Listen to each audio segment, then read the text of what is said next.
The silent invasion. The first sign came not with a roar, but with a whisper. Dr. Elena Rodriguez squinted at the holographic display, her dark eyes reflecting the cascading lines of quantum interference data. The massive radio telescope array in the Atacama Desert had been picking up strange signal patterns for weeks, but tonight was different. Something fundamental had changed. "Victor, look at this," she called to her research partner, her voice a mixture of excitement and growing unease. Victor Kaminsky shuffled over, his lanky frame casting a long shadow in the dimly lit research station. The Chilean night outside was pitch black, with only the faint shimmer of distant telescope dishes breaking the darkness. "These aren't random," Elena muttered, her fingers dancing across the holographic interface. "There's a pattern, a deliberate, structured communication." Victor leaned closer, his breath catching. "It's not natural, these signal modulations. They're too precise, too intentional." The global scientific community had been dismissing similar anomalies for months. Budget cuts, political tensions, and academic rivalries had muted most serious investigations. But Elena and Victor were different. They were obsessed with the impossible. Thousands of miles away, in a nondescript military communications center outside Washington, D.C., Colonel Imani Oak reviewed the same data streams. Her fingers traced the encrypted channels, a growing sense of dread settling in her stomach. "Something's coming," she whispered to herself. The first physical evidence arrived 3 days later, not with dramatic spacecraft or explosive landings, but with a series of micro-satellite deployments that slipped into Earth's orbit almost unnoticed. They were small, no larger than a standard communications satellite, but their movement patterns defied conventional physics. Elena's team at the Atacama Quantum Research Center was the first to track their true nature. These weren't simple communication relays. They were probes, sophisticated observation devices that seemed more like living organisms than mechanical constructs. "They're mapping us," Victor realized, his voice trembling. "Not just our communications, our entire planetary ecosystem." The Zintari, a name humanity would soon learn, weren't preparing for an invasion. They were conducting a comprehensive assessment. Like scientists studying an ant colony, they observed without immediate intent to destroy. But observation was just the first stage. Global leadership remained fragmented. The United Nations Security Council convened emergency sessions, but decades of political mistrust prevented any unified response. Some nations wanted to launch preemptive strikes. Others advocated for diplomatic communication. Most simply hoped the strange satellites would prove to be nothing more than an elaborate technical glitch. Colonel Oak knew better. Her decades of military intelligence had trained her to recognize the calm before a storm. She began quietly mobilizing special research units, gathering the brightest minds from various disciplines. "We need to understand them before they decide to act," she told her closest advisors. "And we need to be ready." In research laboratories, military think tanks, and underground tech workshops around the world, humans began preparing. Not out of panic, but out of an innate sense of survival that had defined the species since its earliest days. The Zintari continued their silent observation, unaware that the species they were studying was far more complex than any of their previous planetary conquests. Humanity's greatest strength had always been its ability to adapt, to transform threat into opportunity. The first stage of contact was about to begin, and nothing would ever be the same again. As the first Zintari probe completed its initial planetary scan, a message was transmitted back to their distant home world. A simple, clinical assessment. Species human. Potential unknown. Recommendation, continued observation. They had no idea what was coming. Breaking point. The first wave came without warning. 63 days after the initial satellite probes, the Zintari revealed their true intentions. It wasn't a massive armada or a thunderous assault. Instead, they struck with surgical precision that defied human comprehension. Marcus Donovan watched from the abandoned military research facility in the Colorado Rockies, as global communication networks began to collapse. Once a Special Forces operative specializing in unconventional warfare, he now led a ragtag group of tech specialists and former military personnel who had seen the signs early. "They're not just attacking," he told Kira Nakamura, a former quantum computing engineer who had been tracking the alien communication patterns. "They're dismantling our infrastructure from the inside." Power grids in major cities flickered and died. Communications satellites went dark one by one. Financial systems crashed, leaving global economies in instant paralysis. The attack was methodical, targeting the intricate web of technological dependencies that modern human civilization had built. In Geneva, Dr. Alina Rodriguez and Victor Kaminsky had been transferred to a secure UN research facility. Their expertise in alien signal analysis now made them critical assets in understanding the Zintari's strategy. "It's like they're surgically removing our ability to communicate and coordinate," Victor observed, his fingers racing across holographic displays. "They're isolating us, breaking us down into disconnected fragments." The global military response was fragmented and ineffective. Traditional weapons seemed obsolete against an enemy that could neutralize entire technological systems with what appeared to be electromagnetic pulses of unprecedented sophistication. Colonel Imani Oak coordinated from an underground command center.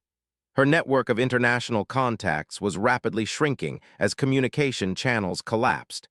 She understood the true nature of the threat. This wasn't just an invasion. It was a systematic deconstruction of human civilization. "We're being studied," she told her remaining team.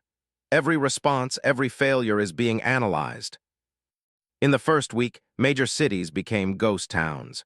Transportation systems ground to a halt. Hospitals struggled with failed medical equipment. The thin veneer of civilization began to crack, revealing both the vulnerabilities and the unexpected strengths of human society. But humanity had always been strongest when pushed to the brink. Marcus Donovan's team represented a new kind of resistance. They weren't waiting to be saved. Composed of former military personnel, hackers, engineers, and survival experts, they began developing countermeasures that defied conventional military thinking. "They expect us to fight like we always have," Marcus explained to Kira as they worked on jury-rigging communication equipment. "Hierarchical, predictable, we're going to show them something different." Their strategy was simple yet revolutionary. Instead of centralized resistance, they would create a decentralized network. Small groups, each with specialized skills, operating independently but sharing critical information through improvised, low-tech communication methods. In the ruins of a Silicon Valley research complex, a group of biotechnology researchers made a breakthrough. Led by Dr. Zara Patel, they discovered that the Zintari's electromagnetic disruption had a specific quantum signature. More importantly, they found a potential way to not just block it, but to potentially turn it back on its source. "It's like they've given us the key to understanding their technology," Zara told her team. "Every attack is also a lesson." Global communication wasn't entirely dead. Small pockets of resistance used everything from old ham radio systems to encrypted mesh networks. Information began to flow, not through massive data centers, but through human connections, whispers, handwritten notes, carefully transmitted radio signals. The Zintari had expected a conventional response. They had algorithms and strategies for dealing with hierarchical, technology-dependent species. They had not anticipated the human capacity for adaptation, for finding solutions in the spaces between traditional thinking. Marcus looked at the crude map they had constructed, pins representing surviving resistance groups, communication routes drawn in marker, potential weak points in the alien strategy identified through collective intelligence. "We're not just surviving," he said quietly. "We're learning." Kira nodded, her fingers working on a modified radio transmitter. "They think they're studying us. They don't realize we're studying them right back." As the second week of the invasion concluded, the Zintari would begin to realize something fundamental about the species they had targeted. Humanity was not a civilization to be conquered. Humanity was a problem to be solved, and they were very, very good at solving problems. Technological Crucible. The third month of the Zintari invasion revealed humanity's most extraordinary weapon, creativity born of desperation. Dr. Roland Winters stood in the converted underground research facility beneath the Andes Mountains, surrounded by what could only be described as organized chaos. Once a theoretical physicist marginalized by traditional academic circles, he now led a global network of scientists and engineers united by a single purpose: understanding and countering the alien technology. "We're not just reverse engineering," he told his team, a diverse group of researchers from every continent. "We're reimagining what technology can be." Their primary breakthrough came from an unexpected source. A group of indigenous engineers from the Amazon rainforest, working alongside MIT-trained computer scientists, developed a communication system inspired by the complex root networks of forest ecosystems. It was a biological-technological hybrid that could transmit information in ways the Zintari's surveillance systems couldn't predict or intercept. Meanwhile, Marcus Donovan's resistance network had evolved. What started as a small group of survivors had become a global underground movement. They called themselves the Nexus, a decentralized network of specialists who shared information, developed countermeasures, and struck back at the alien infrastructure. Kira Nakamura had become their primary strategist, developing quantum encryption methods that made human communication almost impossible for the Zintari to comprehend. "They understand technology as a linear system," she explained to a group of young resistance fighters. "We're creating a communication web that thinks more like a living organism." In the ruins of what was once the European Space Agency's headquarters, Dr. Zara Patel made a breakthrough that would change everything. By studying the quantum signatures of the Zintari's electromagnetic disruption technology, her team developed adaptive shield technology. It wasn't just a defensive mechanism.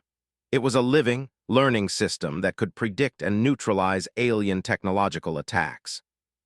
The resistance was no longer just surviving, they were fighting back. Underground workshops emerged in cities around the world. In Tokyo, a group of robotics engineers modified industrial machinery into defensive systems. In Lagos, computer programmers created viral algorithms that could infiltrate and disrupt alien communication networks. In Buenos Aires, a collective of biotechnologists developed organic communication devices that could operate entirely outside traditional electronic spectrums. Colonel Imani Oak coordinated these efforts from a mobile command center that changed location every few hours. She understood that traditional military hierarchies were useless against an enemy that could neutralize centralized communication. Instead, she created a fluid, adaptive command structure that relied on local initiative and rapid information sharing. The Zintari began to realize they were facing something unprecedented. Their initial assessment of humanity as a technologically dependent, hierarchical species was proving catastrophically wrong. Every time they adapted their attack strategy, humans found a way to turn their own technology against them. A critical moment came when a resistance group in Siberia managed to capture and partially dissect a Zintari surveillance drone. Dr. Roland Winters and his team discovered something remarkable. The alien technology wasn't just advanced, it was fundamentally different. It operated on principles that seemed to blur the line between technology and living systems. "They don't see technology as a tool," Roland explained during a secure transmission. "For them, it's an extension of their biological existence. We're learning to think the same way." The resistance developed what they called adaptive technology, systems that could learn, mutate, and respond to threats in real time. Inspired by biological evolution, these technological solutions were as unpredictable as human creativity itself. Marcus Donovan oversaw a training program that was part tech workshop, part survival school. Young resistance members learned not just how to fight, but how to think differently. They were taught to see technology not as a set of tools, but as a living, evolving system. "The Zintari want to neutralize our technology," Marcus would tell new recruits. We're going to show them that our greatest technology is our ability to adapt. By the end of the third month, the global resistance had transformed. What had begun as a desperate attempt to survive had become a coordinated, innovative counteroffensive. The Zintari's carefully planned invasion was unraveling, not through brute force, but through the most human of qualities: imagination. The aliens had chosen to invade a planet without understanding its most powerful resource: the human capacity to turn limitation into opportunity. And they were about to pay the price for that miscalculation: the turning tide. The fourth month of the invasion marked the moment humanity stopped defending and started attacking. Deep in the Gobi Desert, a specialized team led by Commander Diana Rodriguez prepared for what could be the most critical mission in human history. Her team was a hybrid of military precision and scientific innovation. Former Special Forces operatives working alongside quantum engineers, biotechnologists, and communication specialists. Their target: the primary Zintari communication node that coordinated the global invasion network. "We're not just going to disable it," Diana told her team during the final briefing. "We're going to turn it into a weapon against them." The mission was the culmination of months of underground research, collective intelligence, and a profound understanding of the alien technology that had initially seemed unbeatable. Dr. Roland Winter's research team had discovered a critical vulnerability in the Zintari's quantum communication network, a fundamental flaw that emerged from their inability to truly understand organic, nonlinear thinking. Kira Nakamura had spent weeks developing a virus unlike any in human history. It wasn't just a piece of code. It was a living algorithm that could adapt, learn, and propagate through the alien communication systems. "We're going to speak their language," she explained to Marcus Donovan, "and then we're going to use their own words against them." Across the globe, resistance groups prepared for a coordinated global strike. In the Amazon, indigenous tech collectives had developed bioelectronic camouflage that could make human technological signatures virtually invisible. In the Arctic, a team of climate scientists had modified electromagnetic pulse technologies to work in extreme conditions. Colonel Imani Oak coordinated the global effort from a mobile command center that existed more as a conceptual network than a physical location. "This isn't just a military operation," she transmitted to resistance cells worldwide. "This is a species-level response." The Zintari had spent months believing they were studying humanity. They had collected data, analyzed communication patterns, and developed what they thought was a comprehensive understanding of human technological and social systems. They were profoundly wrong. Diana Rodriguez's team moved with a precision that defied traditional military doctrine. They weren't a single unit, but a living network. Communication happened through a combination of quantum-encrypted signals, biological markers, and intuitive coordination that seemed to transcend traditional communication methods. As they approached the Zintari communication node, a massive structure that looked more like a living organism than a technological installation, something unexpected happened. The node began to respond to their approach in ways its designers had never anticipated. Dr. Zara Patel, monitoring the mission remotely, realized what was happening in real time. "They're trying to understand us," she transmitted to the team. "But they're using their own framework of understanding, and that's their weakness." The attack was multi-layered. While Diana's team moved physically towards the communication node, Kira's adaptive virus began to infiltrate the alien network. It didn't attack directly. Instead, it began to mimic the communication patterns, slowly changing the fundamental logic of the system from within. "We're not destroying their technology," Kira explained to her team. "We're rewriting its fundamental purpose." The Zintari leadership, a collective consciousness spread across multiple star systems, began to experience something they had never encountered before. Their perfectly ordered system of understanding was being transformed by an intelligence that didn't follow any rules they recognized. Chaos, creativity, unpredictability. As Diana's team reached the core of the communication node, they didn't plant explosives. Instead, they integrated a quantum biological interface developed by Dr. Roland Winters. It was a device that didn't just communicate, it translated human potential into a language the aliens could finally understand. The node began to pulse with an energy that was neither technological nor biological. It was something entirely new. Across the planet, resistance groups watched as their communication networks suddenly expanded. The Zintari's global suppression systems began to collapse, not through destruction, but through a fundamental transformation. Marcus Donovan, watching from a hidden command center, understood the true nature of their victory. "We're not just fighting," he said quietly. "We're teaching them something about existence they've never understood." The tide was turning, and humanity was just getting started. Awakening. The aftermath of humanity's counteroffensive revealed something far more profound than a simple victory. Dr. Alina Rodriguez stood before the Galactic Convergence Council, representing a humanity that had transformed beyond recognition.